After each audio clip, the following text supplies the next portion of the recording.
Bonjour à tous et à toutes. Merci d'être connectés. Pour contextualiser un petit peu ce webinaire, on travaille en collaboration le label Écuresse, donc bien-être animal et environnement, avec Claire Neveu, donc d'Etonova. Le label bien-être animal et environnement et du label Écureuil, c'est vraiment la première démarche qui a été pensée pour ces thématiques-là dans la filière équine. Notre but, c'est vraiment d'être dans de la pédagogie et non pas uniquement de l'évaluation et de l'audit. C'est pour ça qu'on organise également des journées de colloques, de formation ou des petits webinaires pour pouvoir informer le plus de personnes possible et répondre à le plus d'interrogations possibles sur des thématiques soit environnementales, sur la gestion de l'eau, de l'électricité, l'aménagement des écuries d'un point de vue éco-responsable, ou également sur des thématiques du bien-être animal, que ce soit sur les contacts sociaux, sur l'alimentation, sur la gestion des prairies pour le confort des équidés, ce genre de choses. Donc vous pourrez retrouver d'autres dates, événements sur d'autres thématiques et vous pouvez également nous faire part sur nos réseaux sociaux de thématiques qui pourraient vous intéresser.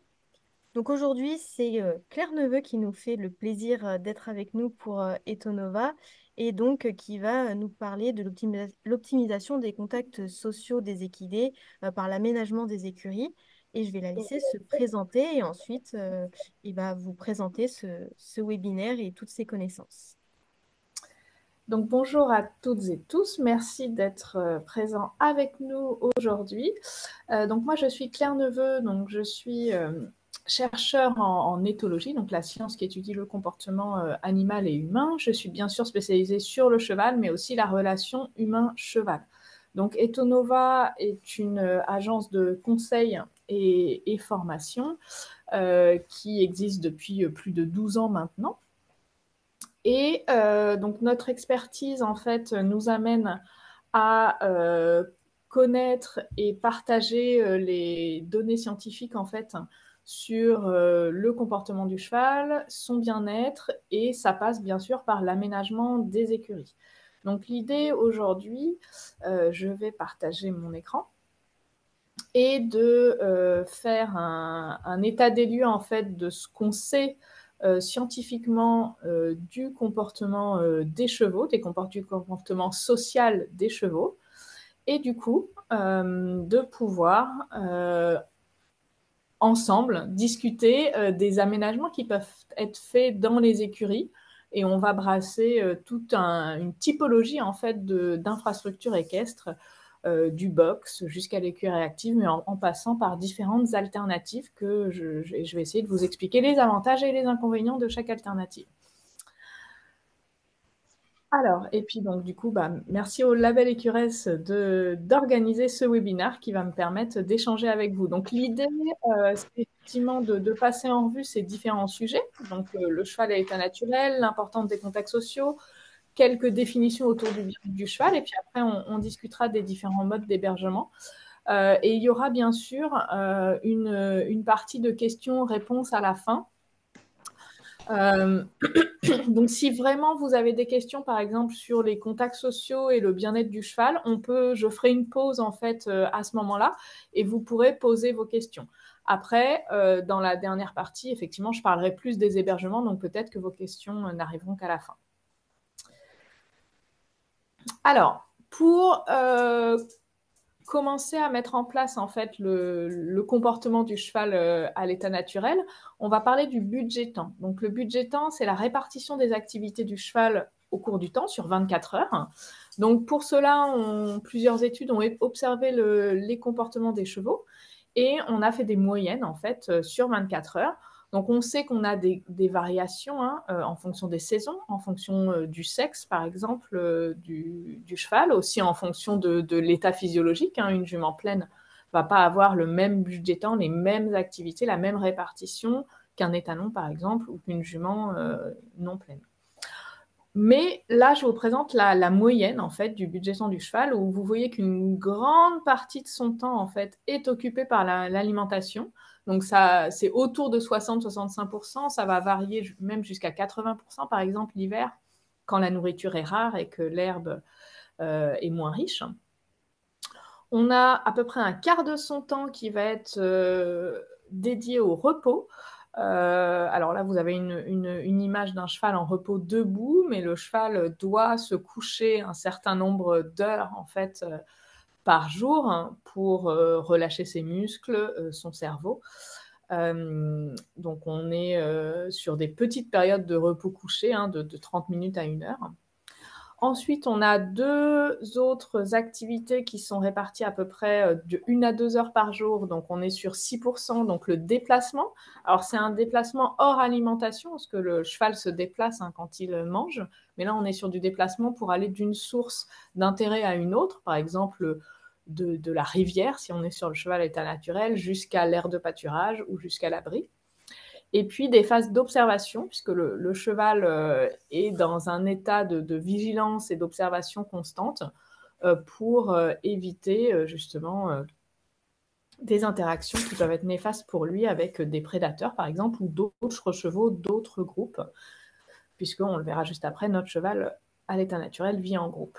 Et puis on a une petite case avec des comportements autres, hein, donc 1 à 3% du temps, qui sont principalement des comportements de maintenance.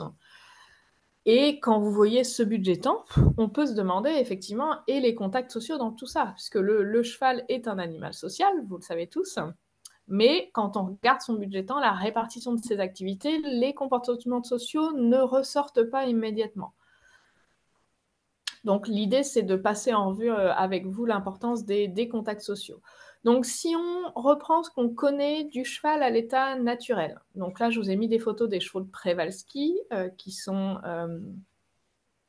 les chevaux qui sont le plus proche en fait des chevaux à l'état naturel. On les a crus les derniers chevaux sauvages pendant très longtemps, et des récentes études sur les génomes en fait ont montré qu'ils avaient un lien avec des chevaux qui avaient été domestiqués. Donc c'est probablement ce qu'on appelle des chevaux féraux, donc qui ont été domestiqués à un moment de leur histoire mais remis en liberté.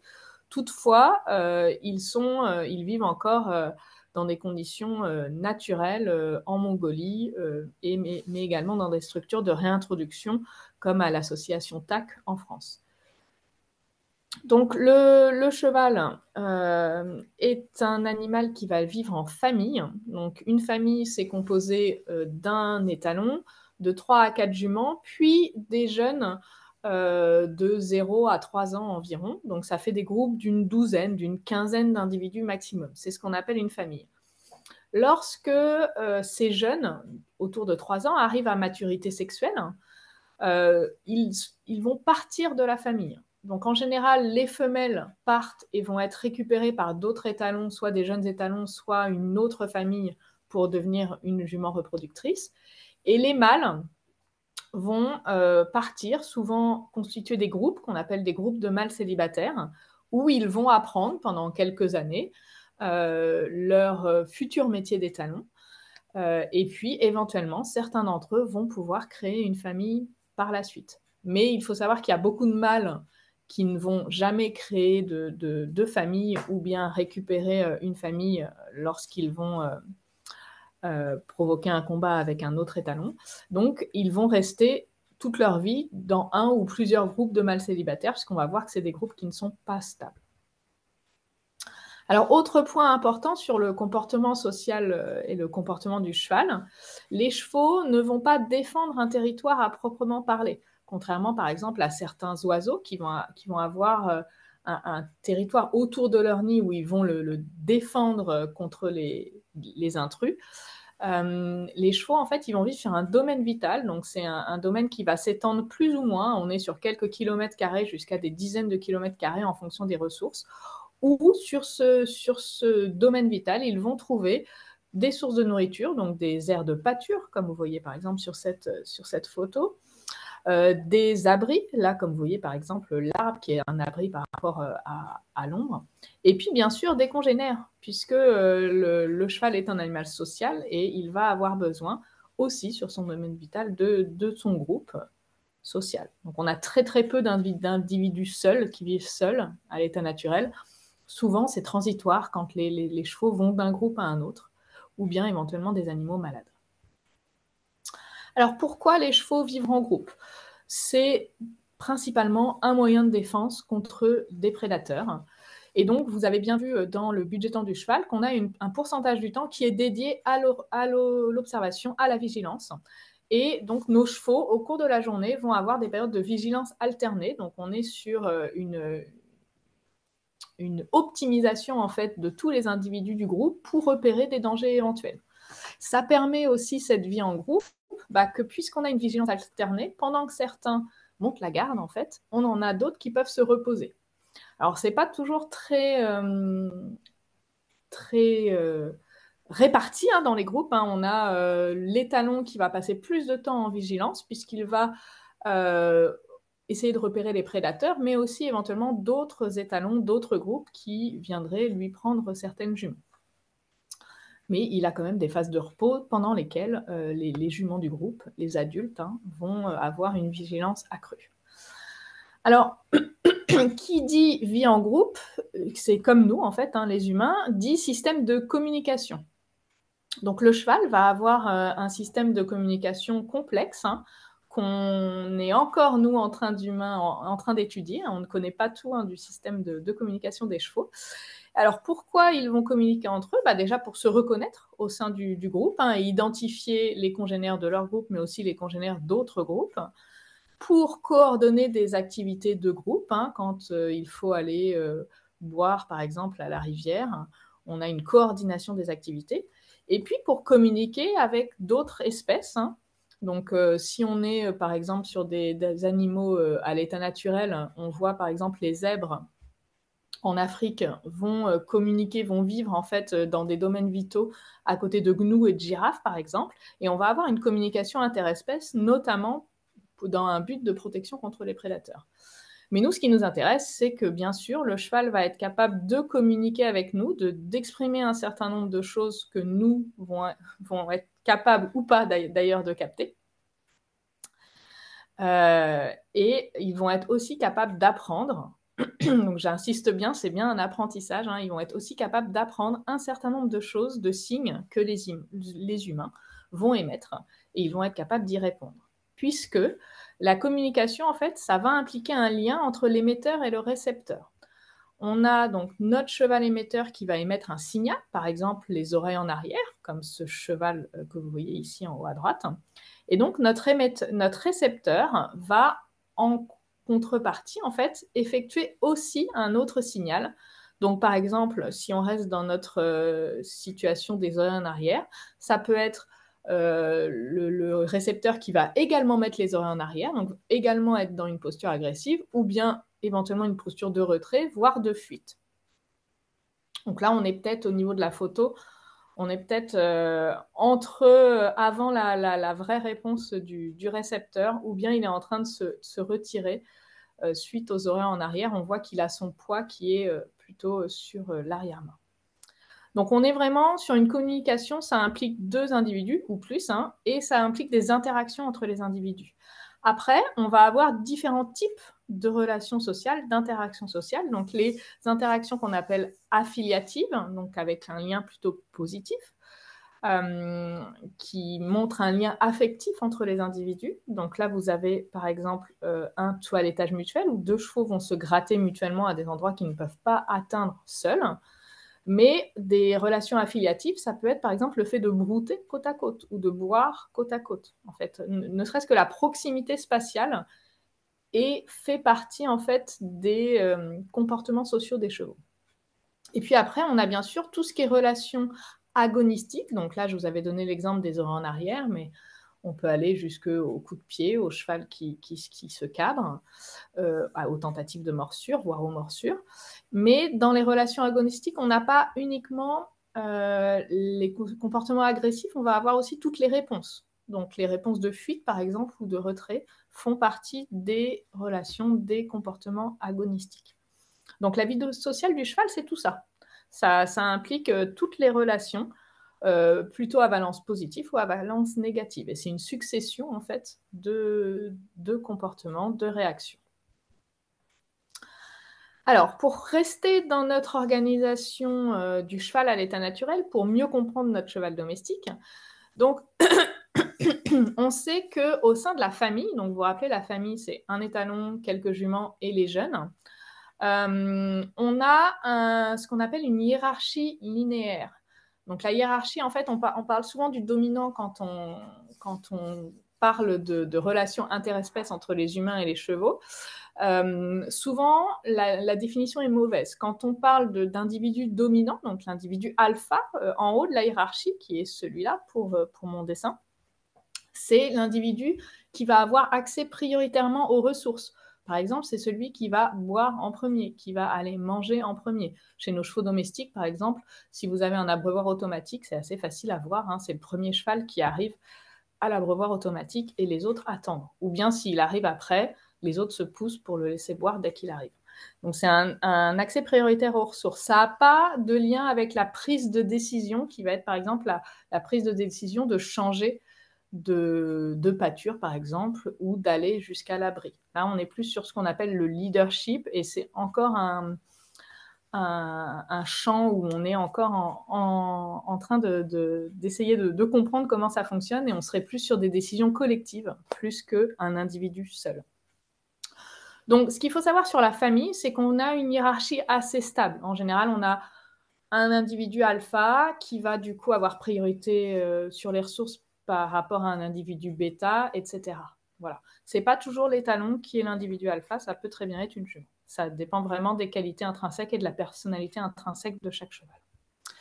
Dans notre groupe de mâles célibataires, qui est le deuxième mode de vie à l'état naturel, là, on a une hiérarchie qui est beaucoup moins stable. On peut avoir notre individu A qui va être dominant sur le B, et le B dominant sur le C, mais par contre, notre individu C, il est aussi dominant sur A.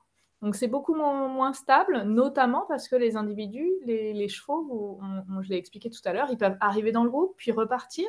Ils peuvent aussi être d'âge différent. On peut avoir des jeunes poulains de 3 ans qui arrivent, mais on peut aussi avoir des étalons, des entiers, hein, âgés de 15 ans, par exemple. Donc tout ça, l'âge en fait va aussi avoir un impact sur la hiérarchie, la personnalité des chevaux également.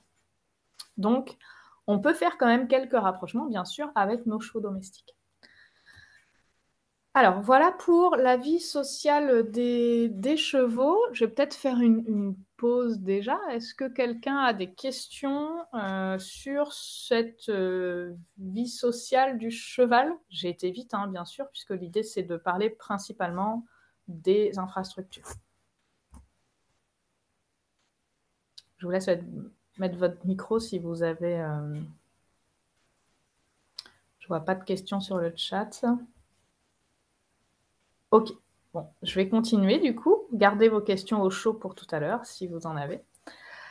Alors, le bien-être équin. Donc là, on va plus repasser côté cheval domestique.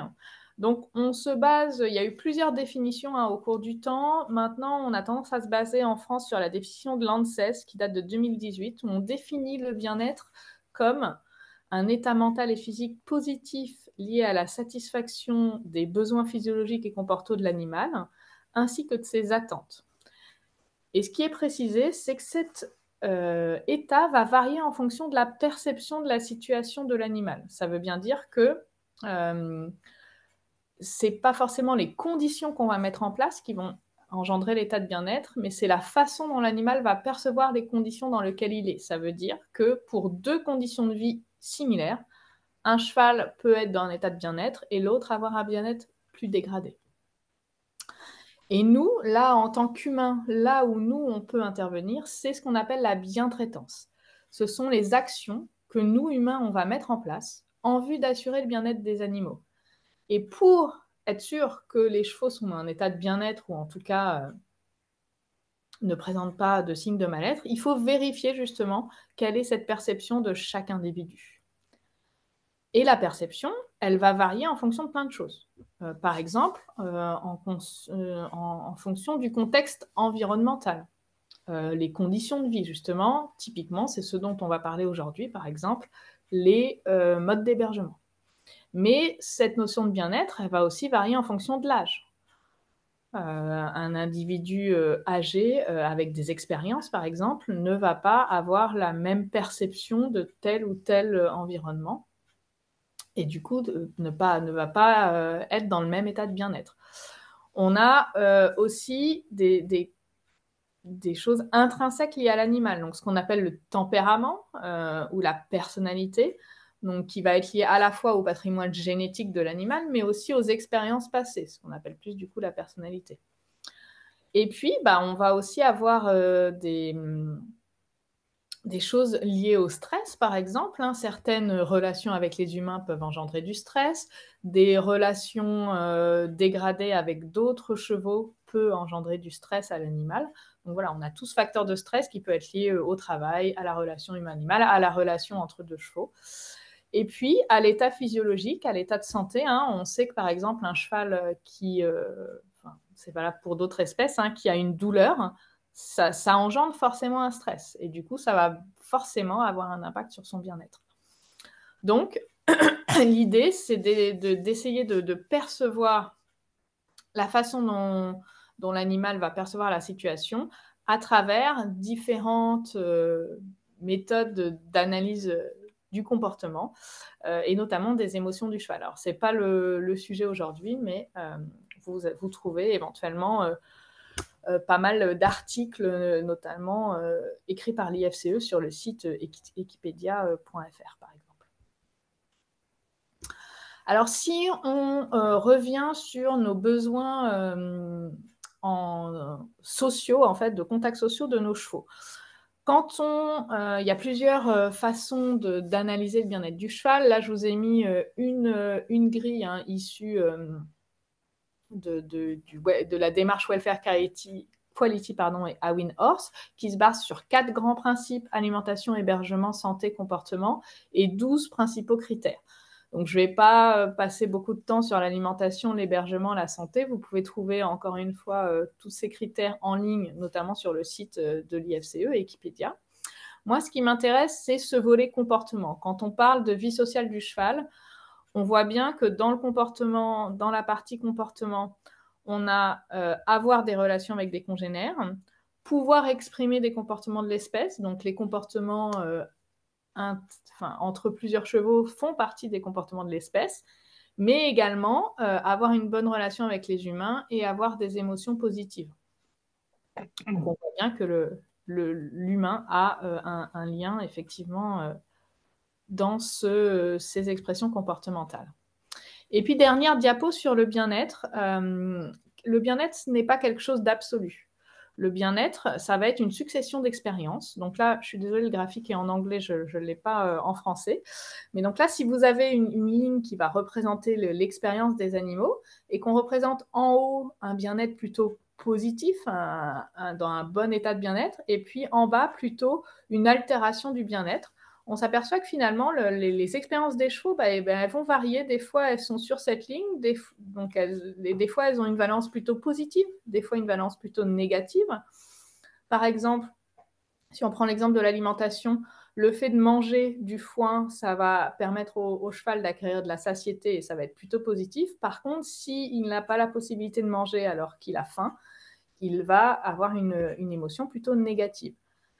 Là, vous avez 4 exemples en fait liés à la vie sociale sur ce graphique-là. Donc, par exemple, des comportements liés plutôt à une valence positive et le fait de jouer, par exemple, entre 2 jeunes poulains, le jeu entre 2 chevaux, ou bien, par exemple, le fait d'avoir été séparé d'un congénère et puis d'être réunis, par exemple, au pré. On peut avoir un moment du coup de bien-être positif. À l'inverse, on a des situations qui peuvent être perçues négativement. Là, vous avez l'exemple, par exemple, d'un poulain qui est séparé de sa mère. Donc là, on a des émotions liées à la peur, à l'anxiété. Même si c'est bref, c'est pas forcément être séparé volontairement par l'humain, mais ça peut être la jument qui broute, le poulain qui est couché et la mère s'éloigne. Quand le poulain se relève, le temps qu'il rejoigne sa mère, il éprouve un certain nombre d'émotions liées à la séparation. Ou bien ça peut être lié aux situations entre 2 congénères. Par exemple, si on a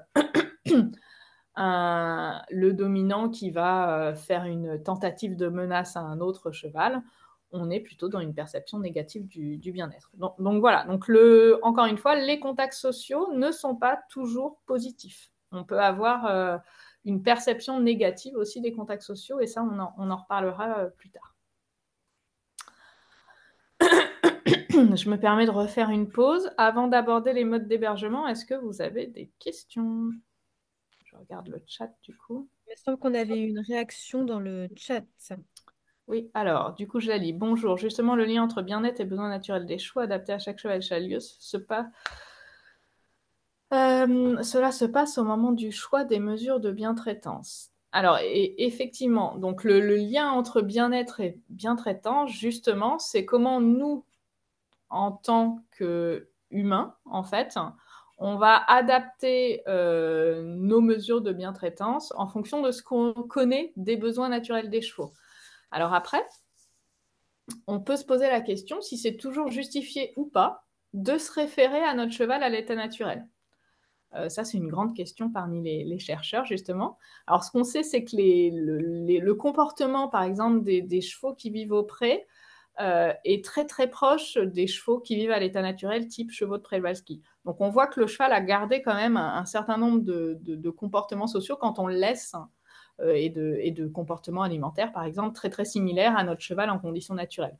Donc, effectivement, l'idée d'adapter ces mesures de bientraitance et notamment son hébergement par rapport à ce qu'on connaît des besoins naturels du cheval, alors ça peut être lié à la physiologie et au comportement, hein.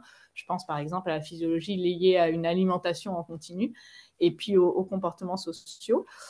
Effectivement, c'est important quand on réfléchit à ces mesures de bientraitance. Voilà. J'espère que que j'ai répondu à la question. Alors, s'il n'y en a pas d'autres, du coup, je vais passer aux différents modes d'hébergement. Alors, je me suis basée pour faire un premier état des lieux, et je m'en servirai un petit peu en conclusion, sur un graphique en fait qui a été réalisé par un autre partenaire du label Écuresse, qui est Éco-Écurie, donc la partie équestre de l'entreprise éco-végétale. Donc, où ils ont comparé en fait 5 systèmes différents. Je vais vous présenter un en plus, mais voilà. Où on va de l'hébergement individuel, donc le barn ou le cheval en box, hein, dans un barn ou dans une écurie ouverte. L'ajout de terrasses en fait au pied des box. Le cheval au pré, dont j'ai parlé, hein, l'équipiste, que j'expliquerai tout à l'heure, ou l'écurie active. Donc là, vous voyez que vous avez une séparation, hein. On a la grande différence que je vais présenter ici, c'est l'hébergement individuel au box, qui finalement est un hébergement classique en équitation, en France en tout cas, et puis un hébergement collectif, qui est soit au pré, soit dans des systèmes un peu novateurs. Et donc, effectivement, ces systèmes vont se différencier par différents critères, hein, liés au bien-être animal, mais aussi à la pénibilité, notamment humaine, hein. Donc, où on a bien sûr donc, ce fameux hébergement individuel collectif. On a aussi un critère lié au déplacement, puisqu'on a vu que le déplacement du cheval était important dans son budget temps. Donc, bien sûr, dans un hébergement individuel, le déplacement est limité. On a un volet lié à l'alimentation. Donc, on va avoir dans certains types d'hébergement une alimentation qui peut être personnalisée, donc soit au box, soit en écurie active, où on va avoir des distributeurs d'aliments concentrés. Sinon, on a une alimentation collective, hein, dans les autres systèmes. Hein? Hein? J'ai une question. Ok. Non. Et si vous pouvez couper votre micro si vous n'avez pas de questions, merci. Et puis après, ce qui est intéressant aussi, c'est la pénibilité, en fait, l'entretien de ces hébergements par l'humain, puisque le bien-être de l'humain et le bien-être du cheval sont liés, puisque effectivement, plus le système va être facile d'utilisation, plus on aura de temps justement pour se regarder l'animal et s'occuper de son bien-être. Reste là, Nounou. Alors, donc, si on part de l'hébergement individuel, donc l'hébergement classique en box avec des murs pleins, hein, on est sur un type d'hébergement qui ne va pas répondre d'un point de vue social, mais aussi pour d'autres raisons, aux besoins physiologiques des chevaux. Donc, on est sur un hébergement où on va pas avoir peu de contacts sociaux. Alors, on peut avoir des contacts visuels. Par exemple, on imagine ici, ce cheval est dans un barn, donc il va avoir peut-être un contact visuel avec les chevaux en face. Pour certains box, on peut avoir des grilles sur le côté et donc des contacts sociaux visuels, voire tactiles, mais très restreints. On a aussi un déplacement restreint. Le cheval va avoir peu de contrôle sur son environnement et ça, c'est des sujets auxquels on s'intéresse de plus en plus d'un point de vue recherche. C'est quel est le contrôle de l'animal sur la situation.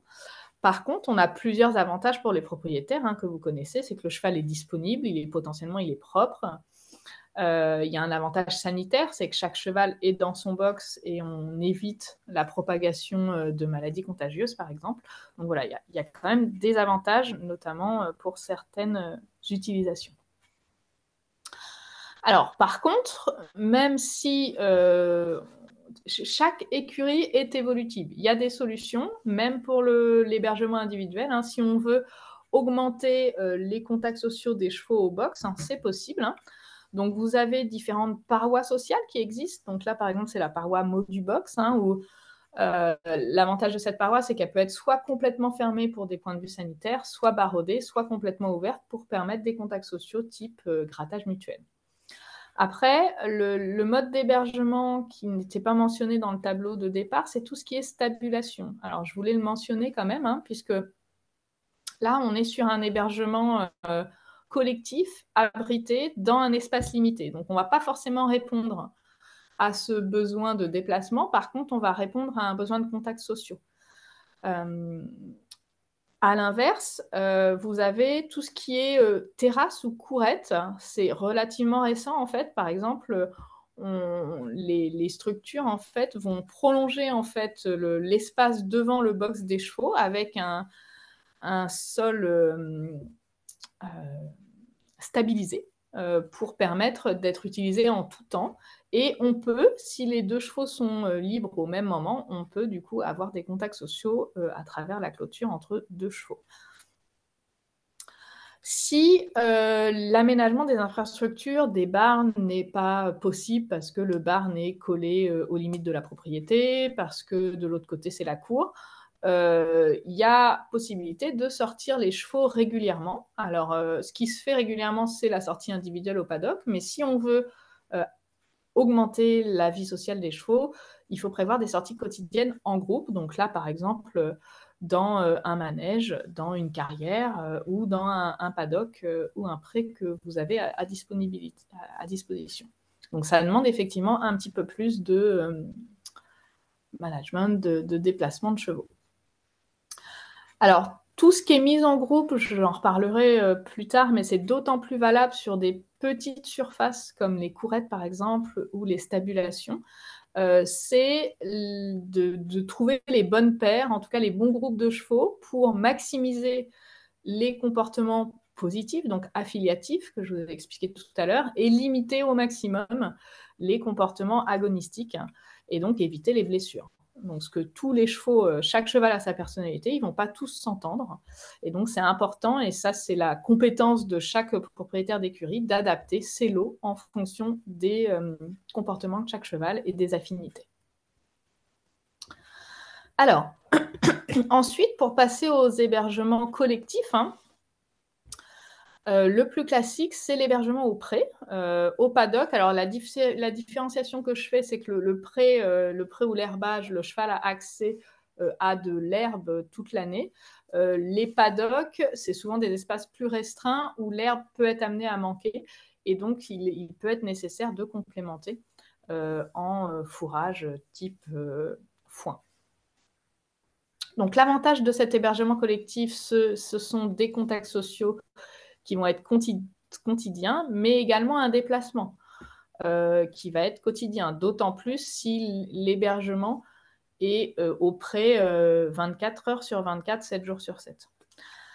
Alors par contre, il va y avoir quelques points de vigilance à avoir, hein. Donc les avantages en fait de ces hébergements, c'est que les chevaux ont des contacts sociaux. Par contre, selon l'organisation de la structure, c'est pas toujours facile d'avoir une surveillance accrue, puisque quand les prés sont très grands, par exemple, ça demande du temps pour aller voir les chevaux s'ils sont au fond du pré.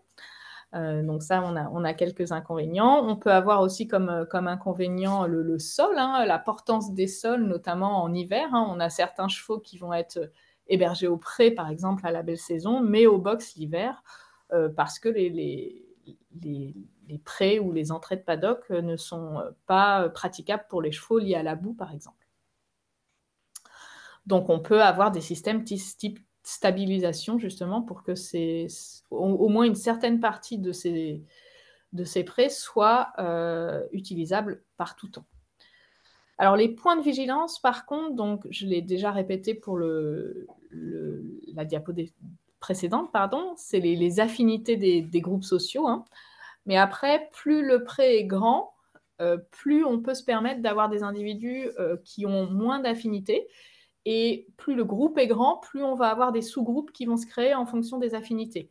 L'important, par exemple, c'est de ne pas avoir d'angle dans les pâtures qui risquerait que les chevaux se coincent et du coup que l'un botte l'autre alors qu'il ne peut pas s'échapper. Mais à partir du moment où les chevaux ont de la place pour s'échapper et qu'ils peuvent créer des affinités avec d'autres sous-groupes, ça ne pose pas forcément de problème que tous les chevaux ne s'entendent pas. Et au contraire, c'est même impossible. Donc après, effectivement, la stabilisation des sols, j'en ai parlé, faire en sorte que les paddocks soient accessibles tout le temps pour les chevaux pour éviter tout ce qui va être infection liée aux sabots, gale de boue, etc. Et puis, autre point de vigilance que je voulais mentionner, c'est des questions qu'on me pose souvent, c'est les abris.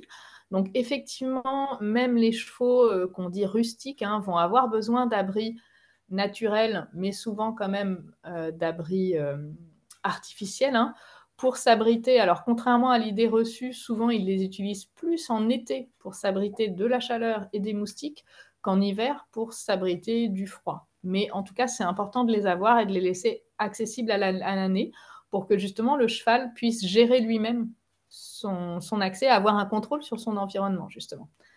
Donc ce qu'on sait, c'est que le minimum, en fait, pour un abri, c'est 10 mètres carrés par cheval. Principalement, on essaie d'avoir des abris orientés dos au vent dominant et relativement ouverts, puisque pour que les chevaux puissent, en cas de bagarre, hein, puissent sortir sans être blessés. Donc, vaut mieux des abris peu profonds et longs que des abris profonds où les chevaux risquent du coup de se trouver bloqués au fond de l'abri.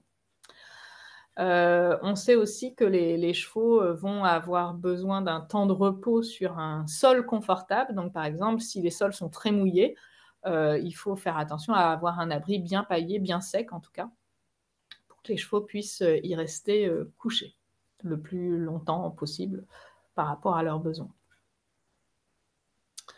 Alors ça, c'est des principes qu'on va retrouver dans les autres modes d'hébergement collectif également. Alors, je parle, pour continuer sur cette diapo, il y a la distribution d'alimentation aussi. Si on complémente, il faut être sûr d'avoir suffisamment de points d'alimentation, que ce soit des distributeurs de foin ou bien des auges, hein, pour distribuer du grain, qui en est suffisamment éloigné pour éviter les comportements agonistiques qui vont apparaître principalement à ce moment-là, liés à la hiérarchie, du coup, à l'accès aux ressources, notamment par le cheval dominant. Ensuite, en hébergement collectif, donc il y a l'écurie active, hein, donc on commence à avoir un certain nombre de labellisés écuresses qui sont en écurie active. Donc l'écurie active, en fait, c'est un endroit en fait où les chevaux vivent en semi-liberté, hein, donc un endroit stabilisé, et où on va avoir une ouverture de certaines zones en fonction d'un transmetteur. En fait, les chevaux vont porter donc soit autour de la tête, soit au niveau du membre, un transmetteur qui va permettre d'ouvrir certains points. L'avantage de cet hébergement collectif, c'est qu'on peut héberger ensemble un petit Shetland qui a peu de besoins alimentaires avec un cheval de sport qui doit être complémenté en vitamines, minéraux, dans la même structure. Puisque par exemple, donc là, si vous voyez sur le schéma, là, nous avons un automate à granulés. Donc notre cheval de sport peut venir X fois par jour pour avoir un complément en granulés, alors que notre petit Shetland, il n'aura accès qu'au râtelier de paille ou éventuellement au râtelier de foin, mais n'aura pas accès à l'automate en granulés. Donc c'est ce qu'on appelle un DAC, un distributeur d'alimentation concentrée. Donc, dans ces systèmes-là, les ouvertures de portes, pareil, peuvent être contrôlées en fonction des besoins des chevaux. Donc là, on a un contrôle central, en fait, avec un ordinateur ou une tablette de ces systèmes-là. Et chaque cheval, en fait, c'est les compétences de chaque gérant de structure qui va adapter l'alimentation en fonction de chaque cheval. Donc, sur cet hébergement collectif, ces écuries actives, les mêmes règles vont s'appliquer que pour tous les chevaux en groupe. Donc, l'important, donc on a souvent des gros groupes, donc c'est d'avoir des affinités. Par exemple, comme on va avoir des sous-groupes avec des affinités, c'est important de ne pas forcément séparer les sous-groupes dans les déplacements. Donc, si on a un groupe de chevaux qui a accès au râtelier à foin, il faut donner accès à tout ce sous-groupe pour éviter les frustrations sociales. Et il faut que l'espace soit suffisamment grand, suffisamment large pour que les sous-groupes puissent se croiser sans avoir de comportement agressif.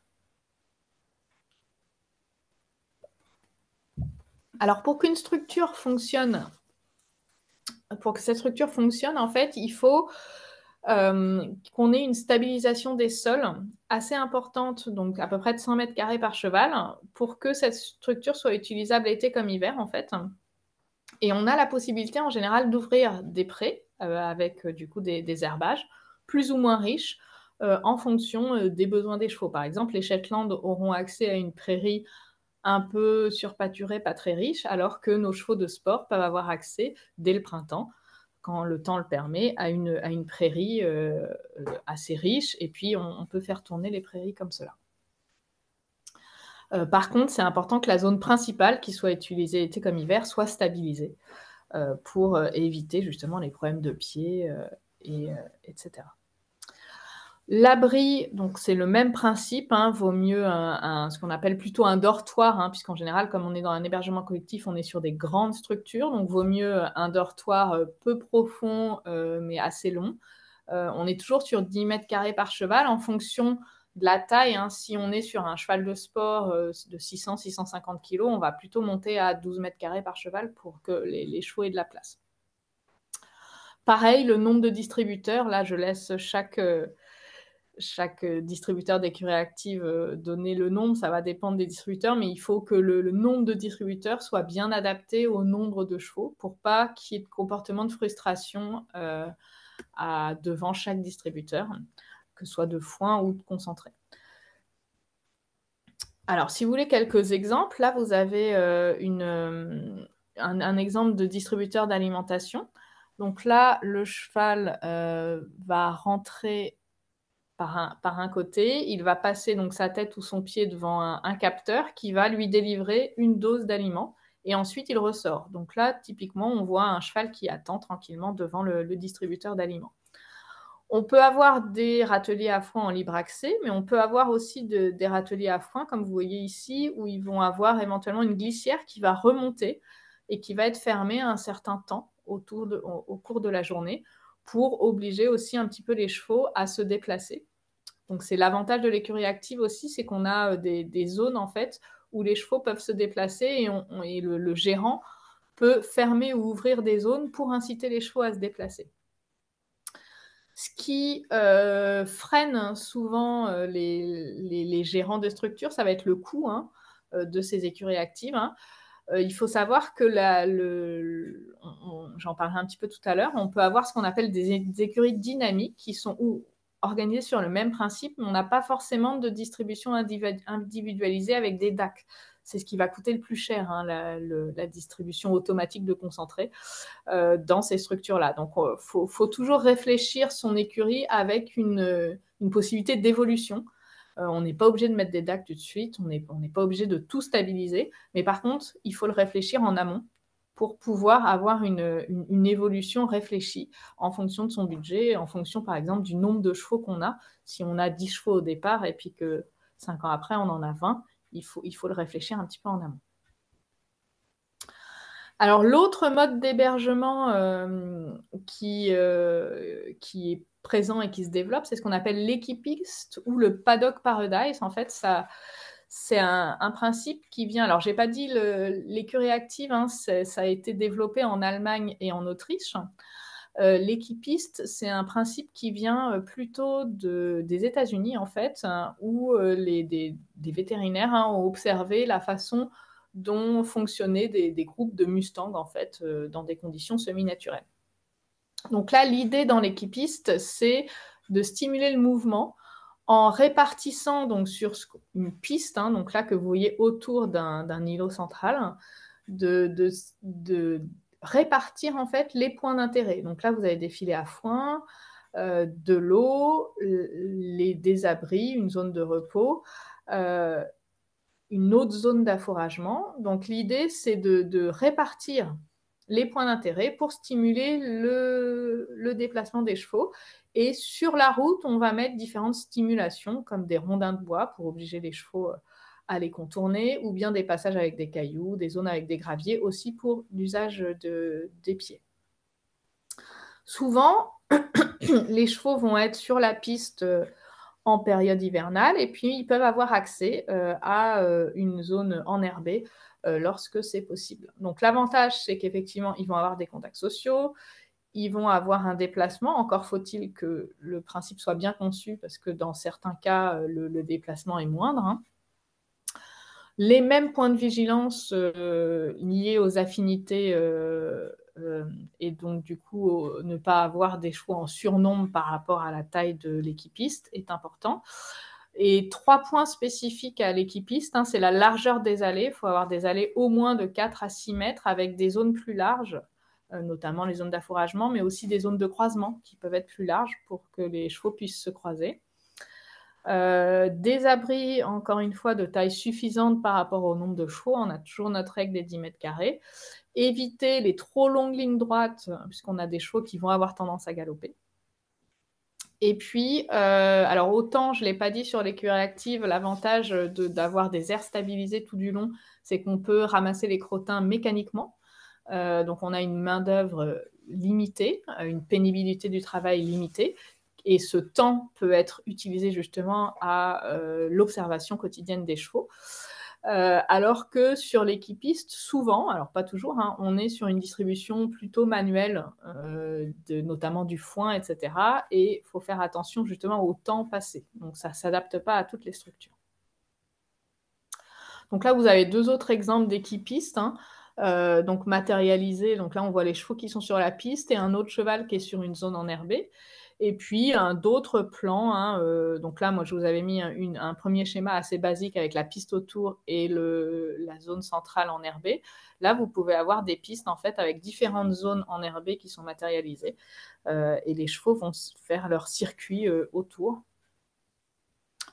Et du coup avoir un déplacement plus important.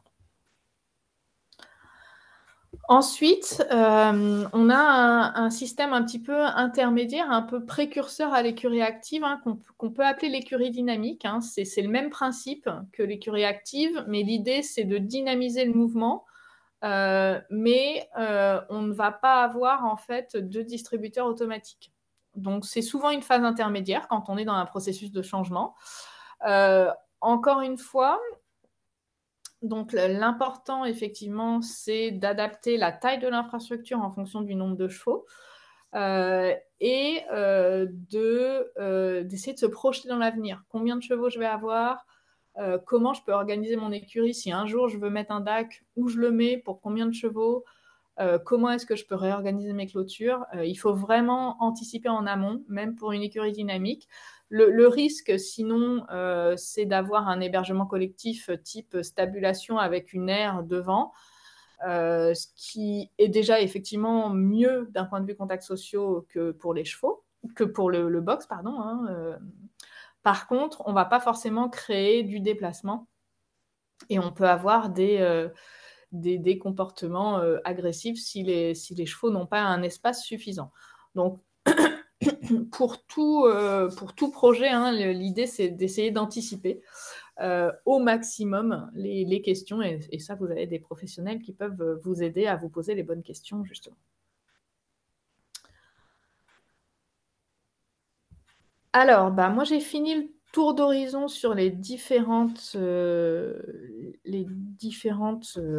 modes d'hébergement. Donc, est-ce que, avant que je conclue sur les points de vigilance et ce qu'il faut garder en tête en tant que gérant de structure, est-ce que vous avez des questions sur ces différents modes d'hébergement?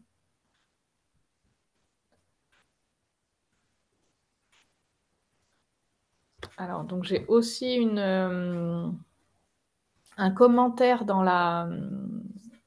le chat donc, qui dit effectivement la progressivité est sans doute aussi importante pour appliquer quelque chose de nouveau. Donc effectivement, c'est un petit peu, ça sous-tend l'idée que je disais. Ce qui est important, c'est d'anticiper au maximum. On peut effectivement être très progressif dans sa démarche et au contraire, ça permet aux chevaux de s'habituer, ça nous permet à nous humains de nous habituer à une nouvelle routine aussi, c'est important. Par contre, il faut avoir en tête là où on veut aller. Et puis, on peut tester des choses. L'avantage de la progressivité, c'est effectivement de pouvoir tester un certain nombre de choses.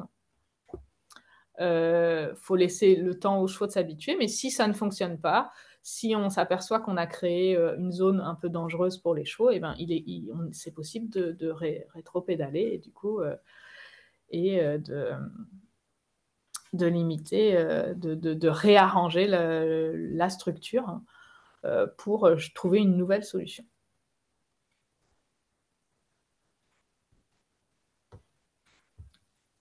Est-ce que j'ai d'autres commentaires, d'autres questions avant que je conclue?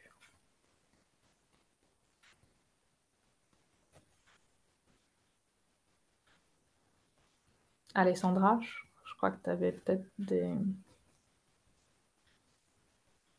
Je laisse Alors, de rédaction.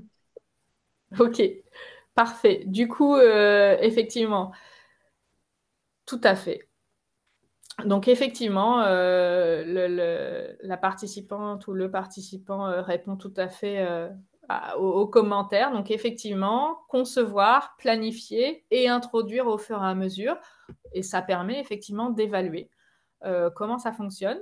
Donc, vous parlez d'évaluer avec le budgetant, tout à fait. On a aussi un certain nombre d'outils. Je vais vous renvoyer également à l'IFCE. Hein. On a des protocoles d'évaluation du bien-être des cheveux type des chevaux, pardon, type l'application Cheval Bien-être. Donc, typiquement, vous pouvez mettre en place, introduire une nouvelle stabilisation avec une aire stabilisée devant et un parcours, par exemple.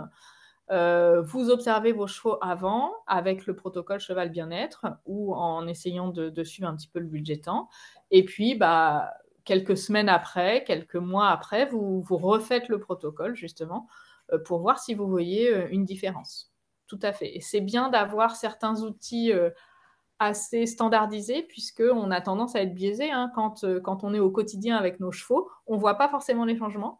Et on a tendance à interpréter. Donc, c'est pour ça que c'est bien, effectivement, d'essayer d'évaluer avec des outils connus. Hein. Et ça, vous pouvez en trouver, effectivement, notamment dans le protocole Cheval Bien-être.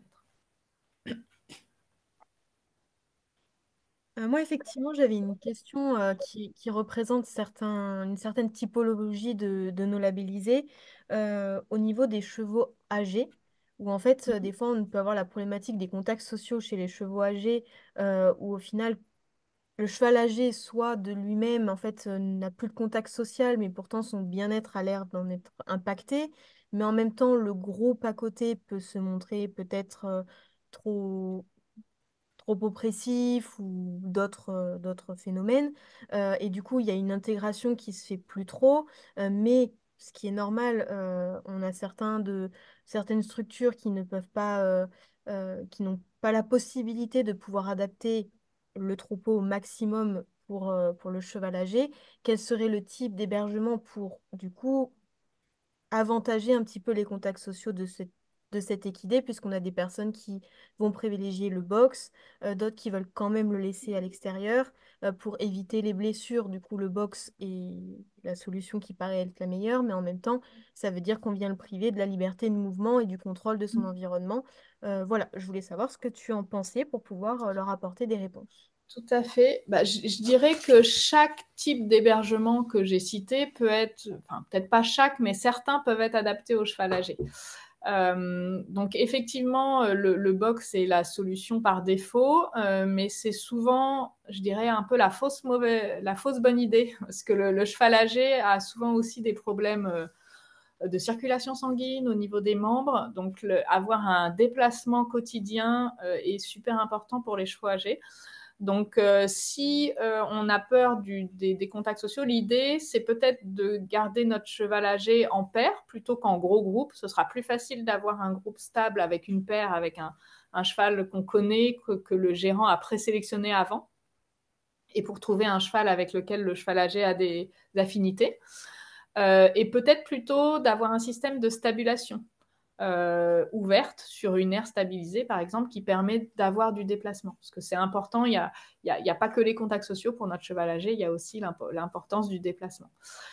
Sinon, l'écurie active peut être tout à fait adaptée. Je connais certaines écuries actives qui ont créé, avec leurs chevaux vieillissants, qui ont créé une zone chevaux âgés. Donc l'avantage, vous voyez, on a un petit capteur, hein, et dans cette zone-là, c'est une zone où ils peuvent venir se reposer, seuls ou en groupe.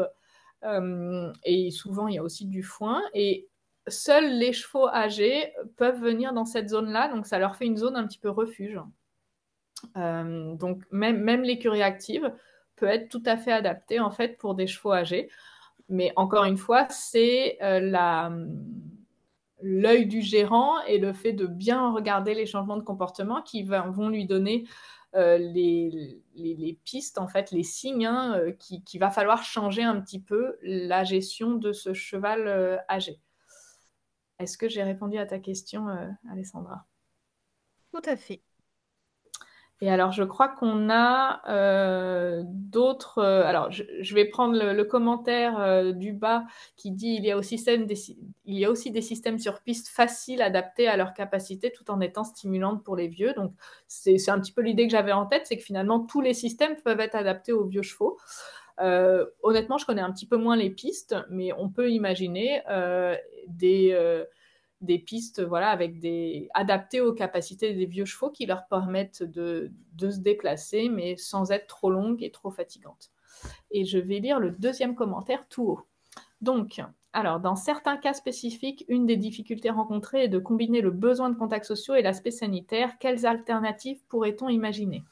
Je pense à des lieux de rassemblement, par exemple aux ventes de chevaux de course, principalement ventes de yearling et d'élevage, où on a des jeunes chevaux souvent isolés et stressés. Est-ce qu'on pourrait envisager des aménagements qui répondent à l'amélioration des conditions d'hébergement de ces chevaux et à la sécurité sanitaire? Alors effectivement, je l'avais mentionné dans le box individuel, on a de plus en plus de propagation de maladies, donc dans les chevaux de sport comme dans les chevaux de course, hein. Donc déjà, le premier point est effectivement une anticipation et les vaccinations déjà sur un certain nombre de pathologies qui peuvent éviter la propagation. Et puis, dans nos lieux collectifs, en fait, on peut imaginer de regrouper les chevaux par statut sanitaire. Et alors, c'est valable aussi bien pour les écuries actives que pour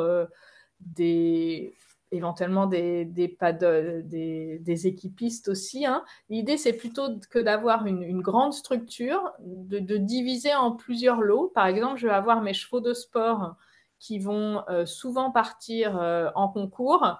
Bah, je vais préférer les garder ensemble parce que je vais avoir des chevaux qui vont sortir, qui vont revenir, mais quelque part, ils vont avoir le même statut sanitaire puisqu'ils vont être confrontés à différentes pathologies. Par contre, je ne vais pas les mettre avec mes chevaux de centre équestre, par exemple, si je fais à la fois du sport et du centre équestre. Donc, ça peut être deux modes d'hébergement similaires, mais séparés pour éviter justement la contagion de pathologies. En ce qui concerne les jeunes chevaux, effectivement, on a certaines pratiques et notamment certains changements brutaux qui peuvent avoir des impacts sur le stress.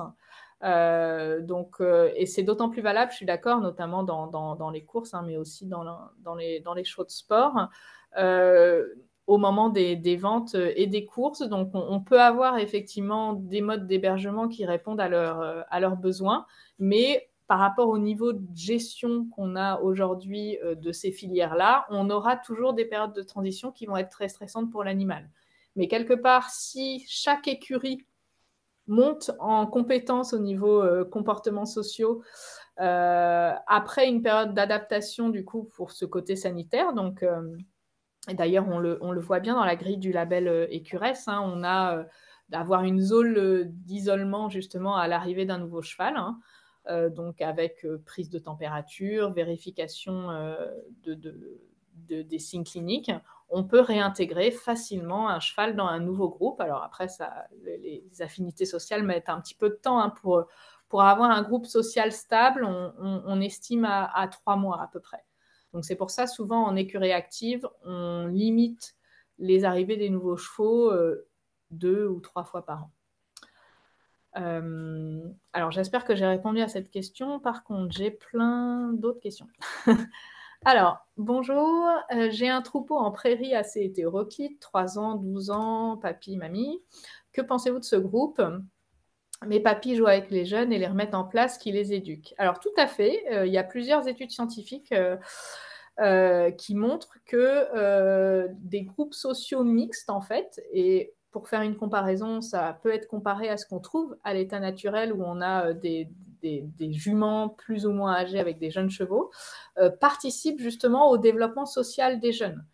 Et on s'aperçoit que plus les jeunes sont sevrés tôt et moins ils ont de contacts sociaux avec d'autres chevaux adultes, plus ils vont mettre du temps à acquérir des compétences sociales. Et ça peut être dur justement pour un cheval qui a été hébergé au box toute sa vie, qui a été sevré jeune et qui revient dans un groupe social, il ne va pas connaître les codes sociaux et il va mettre, ça crée un stress pour lui et il va mettre pas mal de temps à s'adapter à son nouveau groupe social. Alors, ils finissent toujours par apprendre, mais ça doit potentiellement être plus stressant de l'apprendre quand j'ai 7, 8, 9, 10 ans et que je reviens dans un groupe social, plutôt que effectivement quand je suis plus jeune et que je vis avec des chevaux plus âgés. Donc effectivement, je pense que c'est un groupe hétéroclite mais très stimulant pour les jeunes et pour les vieux aussi, parce que ça leur permet de se déplacer. Petit point de vigilance quand même, pour revenir sur ces vieux chevaux, c'est qu'à certains moments, quand les vieux chevaux vieillissent vraiment, ça peut être compliqué pour eux de gérer un jeune cheval physiquement, en fait. Et c'est peut-être le moment de décider justement de créer 2 groupes. Alors, donc voilà pour les pistes. Effectivement, on a un connaisseur ou une connaisseuse des pistes. Donc, on peut effectivement adapter chaque système avec une zone de quarantaine et un circuit pour adapter les chevaux. L'idée, encore une fois, il faut que ce soit pas pensé en amont. Donc, la zone de quarantaine pour cet aspect sanitaire est cruciale, que ce soit au box, que ce soit dans des écuries dynamiques, des écuries actives ou dans des équipistes. Je suis tout à fait d'accord. L'importance de la quarantaine, donc effectivement, c'est de surveiller l'animal. Donc, on est dans une situation où on isole un petit peu socialement l'animal, mais on n'est pas obligé non plus de l'isoler visuellement. La zone de quarantaine, c'est pas forcément un box déjà, ça peut être effectivement une piste ou un paddock. Et il peut avoir vue sur d'autres chevaux, même si on proscrit les contacts directs pour éviter la propagation des maladies potentielles. Je pense que j'ai répondu à toutes les questions du chat. Est-ce que quelqu'un a d'autres commentaires ?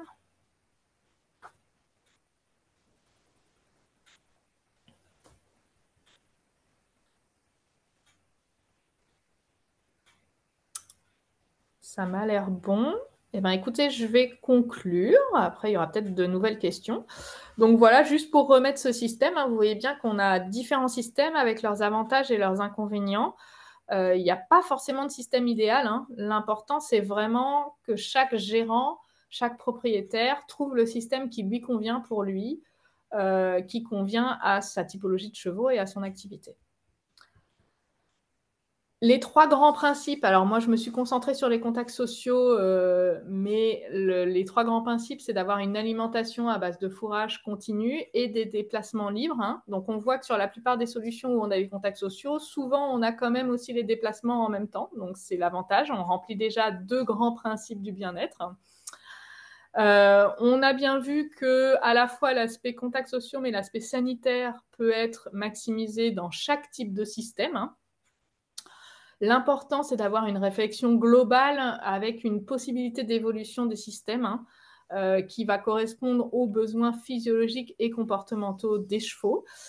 Et puis, je n'ai pas pu le développer de trop, mais on l'a eu dans les questions du chat. Le plus important va être de surveiller le comportement et surtout les changements de comportement.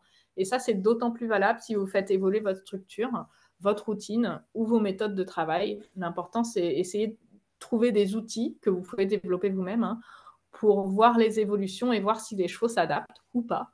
Et du coup, pouvoir revenir en arrière si besoin. Et puis, je trouve que dans la filière équine, on partage peu, chacun reste chez soi, mais moi, je vous invite fortement à visiter d'autres structures pour vraiment pouvoir comparer ce qui est mis en place. Une solution qui existe dans une structure équestre ne sera pas forcément adaptable telle qu'elle dans votre structure, mais par contre, pourra vous donner des idées pour innover. Et je pense que c'est vraiment en innovant qu'on va créer une filière qui respecte le bien-être du cheval et le bien-être humain également. Eh ben, je vous remercie à toutes et tous de votre attention. Vous pouvez me retrouver à ces coordonnées et sur la page Facebook ou Instagram si vous avez des questions. Je crois que du coup, on avait un dernier commentaire avant de clôturer cette session. Alors, il y a aussi des systèmes mixtes, pas mal de pistes associées aux écuries actives et des astuces d'automatisation adaptées aux pistes pour faciliter les travails, comme un accès automatisé pour les enclos des pâturages. Et c'est pas mal aussi de trouver du positif adapté aux besoins de la structure pour l'humain aussi. Je suis tout à fait d'accord. Il ne faut pas se braquer contre l'automatisation, au contraire. Comme je disais, le temps qu'on ne passe pas à curer un box, par exemple, on peut le passer justement en temps qualitatif à observer le comportement de ses chevaux et l'évaluer en fonction des changements. Et du coup, l'avantage, c'est que chaque système a des avantages et des inconvénients qui vont se prêter ou pas, en fait, à la structure. Effectivement, je connais des écuries actives qui vont avoir une grande piste qui va partir dans la forêt, par exemple. Donc, on est sur un système mixte et je suis tout à fait d'accord que c'est adapté. L'important, c'est que ça corresponde à la typologie de chevaux, à l'activité et au gérant. Il faut que tout le monde s'y retrouve. Alors, dernière question sur l'élevage, justement. Concernant les contacts sociaux des juments d'élevage, que conseillez-vous? Maintenir le groupe stable avec suité et non suité mélangé ou faire un groupe uniquement avec les suités comme c'est plutôt fait habituellement? Alors, effectivement, traditionnellement, pour ceux qui ne font pas d'élevage, chaque année avant la saison des poulinages, on va mettre les juments non suités d'un côté et les juments suités dans un pré, souvent, et au fur et à mesure qu'elles vont pouliner, on va les laisser en groupe ensemble et au moment du sevrage, on regroupe toutes les juments. Je pense que c'est à ça que vous faites allusion. Je pense que les deux solutions peuvent être envisagées. À partir du moment où on a un groupe stable et effectivement, les éleveurs ne vont pas remplir les juments, enfin les juments ne vont pas être pleines tout le temps en même temps, ça ne pose pas forcément de problème de les séparer à un moment de l'année et de les réunir à partir du moment où elles sont stables. Par contre, je pense que ça vaut le coup aussi en tout cas pour des juments habitués ensemble, de maintenir le groupe tel qu'il est, suité et non suité. Par contre, en général, c'est quand même conseillé de sortir la jument du groupe pendant cette période de poulinage. Et de bien faire en sorte que le lien entre le poulain et la mère soit réellement fort, en fait. Hein. Donc, ça demande une petite semaine, voire 15 jours, avant de réintroduire dans le lot, pour éviter que le poulain aille vers une jument non suitée ou vers une autre jument. Donc, on a des écuries actives, par exemple, hein, qui accueillent des juments suitées au sein de d'autres typologies de chevaux. Hein, donc, c'est réalisable. Après, c'est les compétences de chaque éleveur et le fait de bien observer ses chevaux et la réintroduction de la jument qui va être le facteur clé. Donc, je pense que c'est possible, effectivement, c'est réalisé par certaines personnes. Et globalement, plus le groupe est stable, meilleure sera l'intégration des différents stades physiologiques des juments, qu'elles soient suitées ou pas suitées. J'espère que j'ai répondu à la question.